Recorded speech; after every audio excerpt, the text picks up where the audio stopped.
Bueno, yo les hablaré sobre el desarrollo embrionario.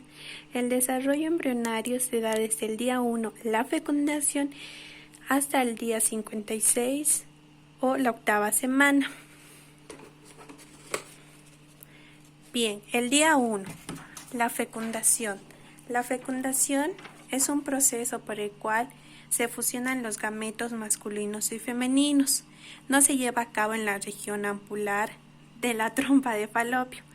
Apenas el 1% de los espermatozoides depositados en la vagina entra en el cuello uterino. El viaje desde el cuello uterino hasta el ovocito puede realizarse en 30 minutos o durar hasta 6 días.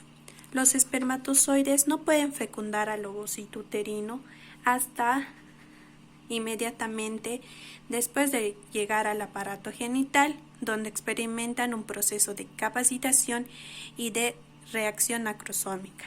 La capacitación se lleva a cabo en la trompa de falopio. Únicamente los espermatozoides capacitados pueden cruzar la célula de la corona radiada y experimentar la reacción acrosómica. Tiene lugar tras la unión con la zona pelúcida. Está inducida por las proteínas de una sola fase. La fase de la fecundación pasa por 3 fases. La fase 1, que es la penetración de la corona radiada apenas entre 350.000 y 500.000, llegan al lugar de la fecundación. Solo uno de los espermatozoides fecunda el óvulo.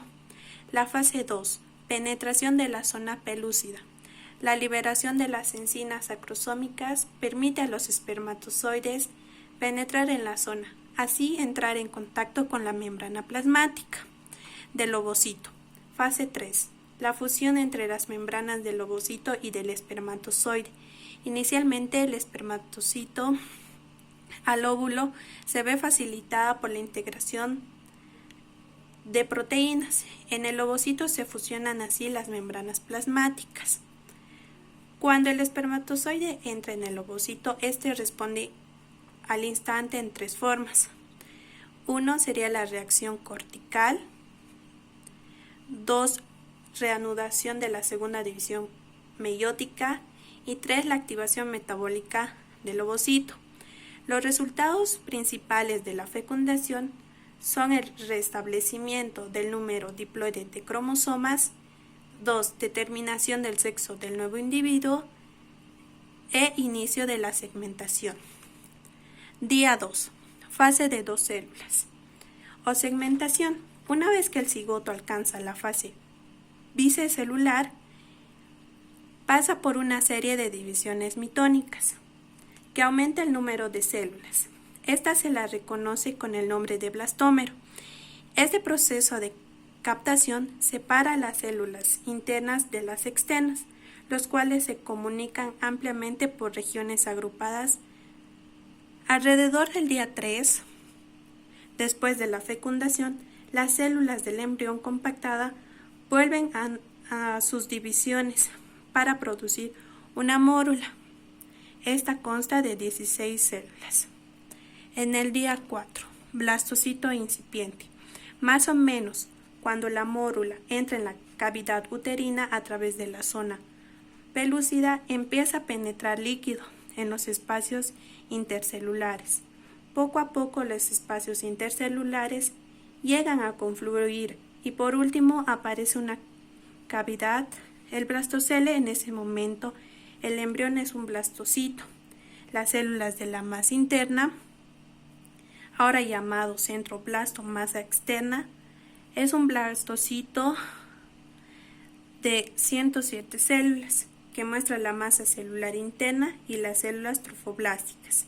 Representación esquemática de un blastocito humano para obtener lo que sería la cavidad uterina.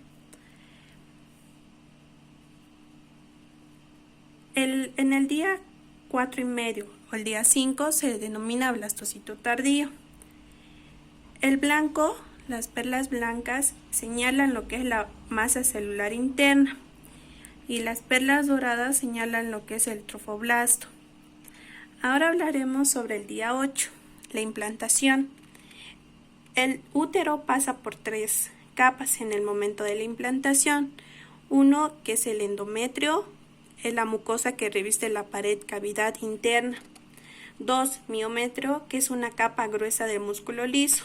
Y el 3, que es el peritoneal, que recubre la pared externa del trofoblasto. El trofoblasto se divide además en 2 capas, una interna, que es el citotrofoblasto, y una externa, que es el sintiotrofoblasto. El blastocito humano, de 7 días, parcialmente sumergido en el estroma endotelial. El trofoblasto consta de una capa interna con células mononucleadas. El citotrofoblasto, una capa externa sin límites celulares, el citotrofoblasto. El día 9, trofoblasto con lagunas. El blastocito humano, el citotrofoblasto, se observa con muchas lagunas de las células hipoblásticas cuboides. En el día 12, aproximadamente, las lagunas trofoblásticas en el polo embrionario están en contacto abierto con las sinusoides maternos. En el estoma endometrial, el mesodermo extraembrionario prolifera y llegan al espacio entre la membrana exocelómica y la cara interna del trofoblasto. En el día 13 se inicia la circulación uteroplacentaria. Las lagunas trofoblásticas se localizan al mismo polo embrionario que en el aboembrionario y empieza la circulación uteroplacentaria, observarse en las vellosidades primarias y en el celoma extraembrionario o cavidad coriónica del saco vitelino secundario. Es totalmente alineado con un ectodermo. Ahora bien, hasta la segunda semana se la conoce como la semana de los pares, porque el trofoblasto se diferencia en un par de 2 capas. El sintiotrofoblasto y el sincitiotrofoblasto. El embrioblasto también da origen a 2 capas, epiblasto y hipoblasto. El mesodermo extraembrionario también se divide en 2 capas, la somatopléurica y la explenopléurica, y las 2 cavidades forman la cavidad amniótica y la del saco vitelino. El día 16, gastrulación. Esto ocurre en la tercera semana. Produce en el embrión las 3 capas germinativas, que sería el ectodermo, mesodermo y endodermo, sobre la superficie del embrión. El día 20, neurulación. Es el proceso mediante el cual la placa neural produce el tubo neural. Uno de los pasos más importantes de este proceso consiste en alargar la placa neural y el eje corporal con el fenómeno de extensión convergentes. Conforme la placa neural alargándose sus bordes laterales, se le va a producir pliegues neurales y en la región medial deprimida da origen al surco neural. La función empieza en la región caudal y avanza hasta la dirección craneal y caudal, así formándose el tubo neural. El día 23, cierre del tubo neural. Se observa el cierre del tubo neural. Es un proceso por el cual el embrión, aproximadamente de 23 días, la protuberancia pericárdica de ambos lados de la línea media en la parte cefálica del embrión se cierra. El día 28, neurulación completa. Podemos observar que el embrión consta de 25 somitas, que se distingue en los 3 primeros arcos faringeos junto a las placaudas auditivas. Día 30, desarrollo de la cara. Las células de la cara que dan estructuras al ojo comienzan a desarrollarse desde el oído. Día 33, anillo umbilical. Constituye la línea oval de reflexión entre el amnios y el ectodermo durante la 5ª semana del desarrollo.